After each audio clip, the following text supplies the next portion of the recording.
Here's another joke on you, the citizen. The Karnataka government is handing out left, right and centre ministerial posts. What that means is MLAs get all of these perks that come with being a minister. 54 additional ministerial posts have been handed out. Who's paying for this?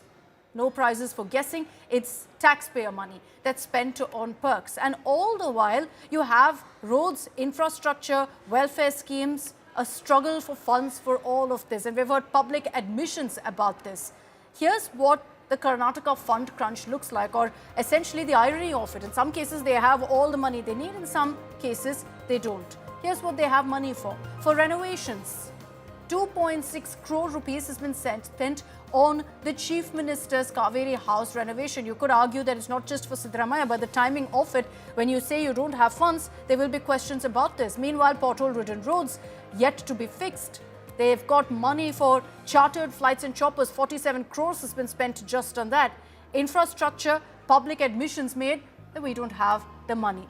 They also say at many points that, we don't have money to fulfill all of the guarantees that were made during election time. Remember, it's still being implemented in phases, and they've said that it's drained state coffers. And yet money is spent again on quarter upgrades. These are the Deputy Chief Minister's quarters, 61 lakhs that's been spent on this. The Dalit department is seeking additional funds. They haven't received it. Why? Because again, the state government has said we don't have money. Contrast that to the fact that 8,000 crores has been allocated for MLA constituency funds. So does that not come under an MLA's responsibility to ensure that groups get the money that they need? The state is facing fiscal difficulties, challenges. We've repeatedly highlighted it, also courtesy the guarantees. And amid that, you've got perks for 54 additional ministers that has been now announced. The government is defending it, saying, no, there's nothing wrong in what we've done. At the same time, there will be questions about priorities. And this is not something that's limited to Karnataka. Let's face it, it's something that happens in every single state, that netas get plum posts to ensure that they can bag as much money. For the citizen, nothing left.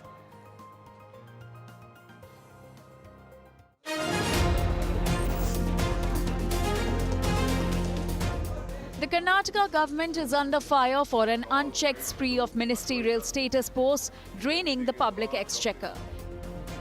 54 more individuals have been granted Minister of State rank, taking the total to 149 people enjoying cabinet or ministerial status.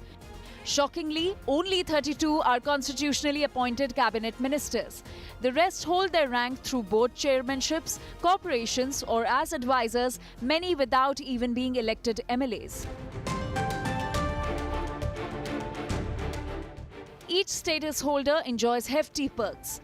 Paychecks of around 3.13 lakh per month, including 50,000 salary, 1 lakh rupees fuel allowance, 80,000 rupee house rent, 20,000 for staff and maintenance, plus daily travel allowances, medical reimbursements and full state minister protocol. Meanwhile, Karnataka leader of opposition R. Ashok slammed the Congress government, calling it a burden on taxpayers. He accused Chief Minister Siddaramaiah of distributing posts just to save his chair, describing him as incompetent.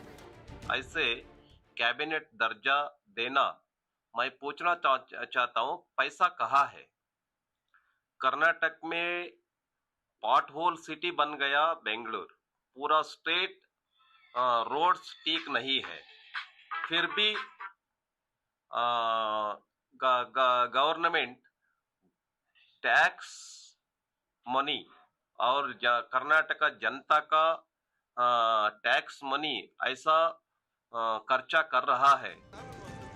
The Congress hit back, calling the criticism politically motivated and defending its governance. In their government also there were chairmen. They were all functioning. Why suddenly it becomes, when Congress government appoints chairman, why it becomes splurging of public money? When they appoint the chairman, it is a public service. This is double standards of BJP. Meanwhile, the state is grappling with pressing issues. Roads are riddled with potholes, infrastructure funding is inadequate, guarantee schemes are struggling, and the Dalit Welfare Department seeks more funds. With fiscal difficulties mounting, critics question whether public welfare is truly a priority. With 149 ministers but development funds drying up, Karnataka's taxpayers are left asking who really benefits from these backdoor ministers. With Sagai Raj in Bengaluru, Bureau Report, India Today.